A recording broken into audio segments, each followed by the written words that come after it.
Regarde bien cette scène. Ce que tu vois ici n'est pas une simple cérémonie. C'est un moment historique. Un général respecté, un homme fort, le général Sadio Camara, reçoit les plus grands honneurs du Mali. Silence, émotion, soldats figés, tout un pays est en deuil. Mais derrière cet hommage, il y a une histoire que beaucoup ignorent. Reste jusqu'à la fin. Tu vas comprendre pourquoi ce moment est si puissant. Abonne-toi maintenant pour ne rien manquer. Like la vidéo si tu respectes ce héros. Dis en commentaire, respect au général Sadio Camara. Officiers, sous-officiers, militaires du rang des forces armées et de sécurité, chers concitoyens, chers parents, amis, alliés de la famille Camara. Nous voici réunis en ce jour, jeudi 30 avril 2026, non pas pour célébrer une fin, mais pour rendre grâce et témoigner d'une vie qui a marqué à jamais notre histoire, notre présent et continuera de marquer notre futur. Devant cette dépouille, le silence qui nous étreint n'est pas celui du vide. Il est l'écho puissant d'une voix qui a porté si haut les aspirations de tout un peuple. Lorsque la promotion m'a confié la redoutable mission de prendre la parole en son nom pour transmettre nos condoléances à la nation et partager les sentiments des camarades sur la perte du général d'armée Sadio Camara, je me suis senti comme dans un piège, un triple piège. D'abord, qui suis-je, moi, pour prétendre cerner ce grand homme, au point de m'exprimer en cette si terrible occasion? Quelle légitimité ai-je de parler de Sadio? Qui suis-je pour faire en public les louanges de celui qui a toujours vécu dans la discrétion et l'humilité, fuyant les projecteurs de la gloire personnelle? Et puis, comment vais-je dominer le sentiment de colère, d'impuissance, voire de honte, oui de honte, alors que depuis le samedi 25 avril 2026, je n'arrive pas à expliquer à ma propre conscience pourquoi ce n'est pas moi qui suis parti à la place de Sadio. Pourquoi Allah a décidé de prendre le meilleur d'entre nous, celui qui s'appliquait avec tant de ferveur à exécuter sur terre la volonté divine. Je ne sens aucun mérite de me trouver au podium ici et maintenant. Je devrais être avec lui. L'ordre naturel des choses aurait d'ailleurs voulu que ce soit lui, mon frère, mon ministre, qui lise l'oraison funèbre lors de mon décès. Dieu en a décidé autrement. Le troisième défi, en acceptant cette mission, était d'éviter le piège de l'accaparement. En effet, même si je ne devais témoigner que pour moi seul, pour mon seul nom, une journée entière ne suffirait pas pour dire tout le bien que je pense de Sadio. Comment puis-je alors m'empêcher d'en faire mon affaire personnelle, alors que chaque membre de la promotion, de la 24e promotion de l'école militaire interarmes, espère rappeler le lien particulier qu'il ou elle avait avec Sadio. Après avoir consulté plusieurs de mes camarades, échangé avec d'autres personnes l'ayant côtoyé, et en voyant également les réactions du monde entier, j'ai compris qu'en fait, je n'étais pas le seul à être désemparé. J'ai vite réalisé que Sadio appartenait à toutes les corporations, à tous les corps de métier. Sadio appartient à tout le Mali, à toute l'Afrique. Sadio appartient à l'humanité entière. Le général d'armée Sadio Camara, ministre d'État, ministre de la Défense et des anciens combattants, portait un titre. Il exerçait une fonction de haute importance. Mais pour nous, il était une incarnation, depuis notre jeunesse partagée. Il était l'incarnation de la dignité dans l'épreuve, celle de la vision dans la tempête et celle de la force tranquille face au vent contraire de l'histoire. Là où d'autres voyaient des murs, Sadio a tracé des chemins. Là où certains voyaient des obstacles, il n'y voyait qu'opportunité. Là où le bruit de la division menaçait, il a imposé par sa seule stature le diapason de l'unité et de la raison. Le monde entier se souvient de cet homme d'État dont la parole rare était une boussole, dont chaque mot pesait le poids d'un engagement, dont chaque silence mesurait avec gravité la profondeur d'une réflexion.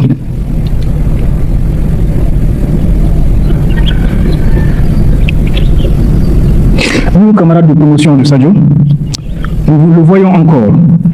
Nous voyons le frère jovial, taquin et social. Il appartenait à cette race de soldats qui ne travaillaient pas pour la gloire éphémère de l'instant, mais pour le jugement serein des siècles. Son héritage n'est pas fait de marbre figé, mais de vision ambitieuse, de générosité, de piété absolue devant le destin, d'humilité, de bravoure et de bienfaisance. Oui, Sadio avait une vision sans égale, rempli de reconnaissance pour ce que notre pays a fait pour lui depuis son enfance. Il voyait grand pour le Mali. Son ambition n'était pas seulement opérationnelle, elle était structurelle. Il a bâti et continue à bâtir partout des infrastructures sociales, militaires, sanitaires, religieuses, sans jamais chercher à en tirer une renommée ou un avantage personnel. À titre d'exemple, alors qu'il conduisait la transformation du visage de l'armée malienne en contribuant avec rigueur à la mise en œuvre de la vision du plus illustre officier de la 24e promotion, en la personne de son Excellence le général d'armée Assimi Goïta, président de la transition chef de l'État, Sadio a récemment entrepris un projet de transformation du siège du ministère de la Défense pour en faire une infrastructure moderne, adaptée au temps. Récemment, en regardant les plans de ces vastes bureaux qui offriront bientôt plus de confort à l'autorité qui y exerce, il a répété encore à ses proches collaborateurs qu'il ne s'y installerait jamais. Rétrospectivement, après les événements, certains y ont vu une prémonition. Parmi tant d'autres signes qu'il montrait, qui laissaient à penser qu'il était spirituellement préparé à rejoindre son Créateur. D'autres y ont vu une nouvelle manifestation de sa simplicité légendaire qui le poussait à se contenter de ce qu'il avait. Cette vision grandiose reflétait son désir d'élever les Fama et le Mali au plus haut niveau de modernité, mais tout en restant humble et modeste à titre personnel. Excellence, Monsieur le Président de la Transition, Sadio était un homme pieux qui confiait tout à Allah.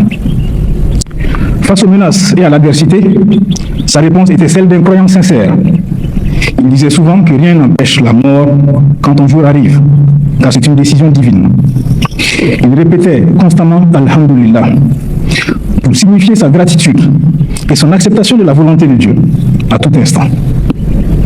Grand lecteur du Coran et adepte du zikr, il consacrait ses moments de repos et une partie de son temps libre à la spiritualité, surtout lorsqu'il était en déplacement.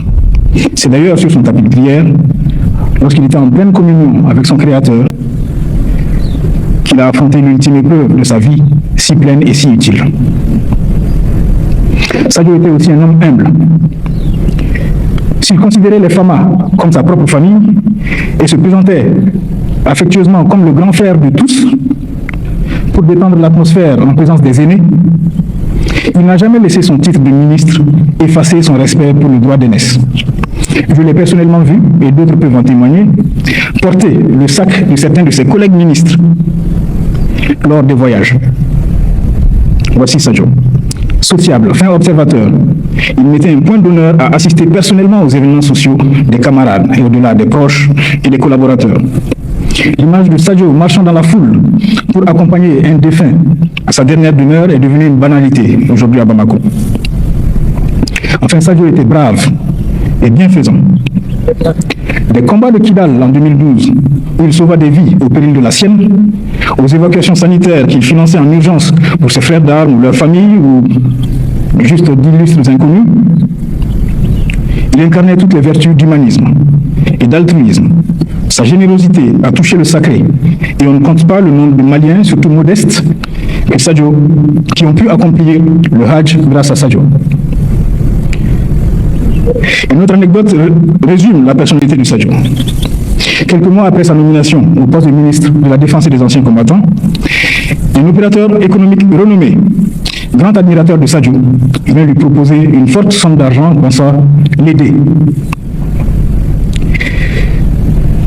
L'illustre ministre a gentiment refusé l'offre et a orienté ce mécène vers la réhabilitation, la rénovation de la maternité de la garnison de Kati, ville où il est né et dont il avait un amour profond, et au sein de laquelle il ne supportait pas de voir la maternité de garnison dans un état en dessous des normes les plus sévères.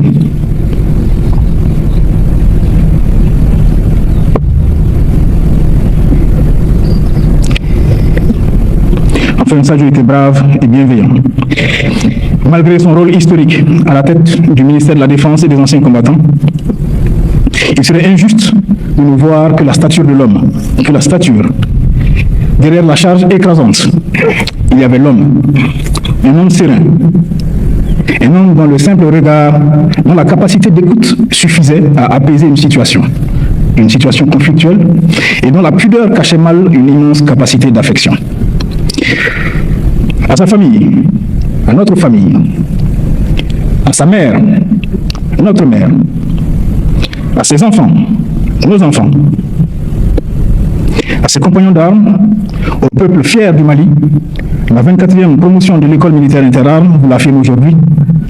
Votre chagrin est le nôtre, car en le perdant, c'est un digne fils, un grand homme, un militaire exceptionnel, et surtout pour nous un frère irremplaçable que la nation tout entière a perdu. Le baobab que nous pleurons aujourd'hui est tombé, c'est vrai, mais en tombant, il libère une immense clairière de lumière. Et c'est à nous désormais de ne pas habiter l'ombre de son absence, mais d'avancer dans la trace lumineuse de son exemple. C'est à nous de ne pas courber l'échine et de faire vivre les idéaux qui ont toujours habité l'homme et qui l'ont poussé à donner sa vie pour sa patrie. Au moment où les honneurs militaires vont retentir pour la dernière fois, que ce bruit ne soit pas un adieu, mais un appel.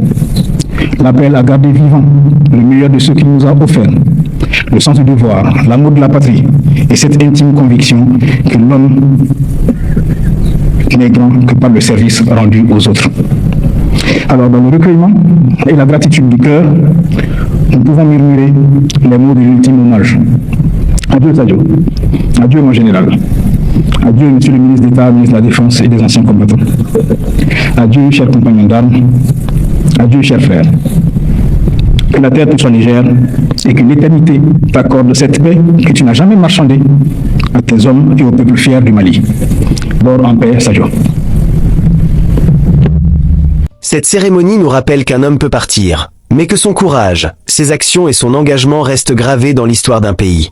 Le général Sadio Camara laisse derrière lui l'image d'un soldat déterminé, d'un leader respecté et d'un patriote qui a servi sa nation jusqu'au bout. Aujourd'hui, tout le Mali lui rend hommage avec dignité et respect. Que son exemple inspire les générations futures à défendre leur pays avec honneur, courage et loyauté. Repose en paix, général Sadio Camara. Abonne-toi pour plus de contenu sur l'actualité africaine. Like la vidéo si tu respectes ce héros. Dis-moi en commentaire, que représente-t-il pour toi ?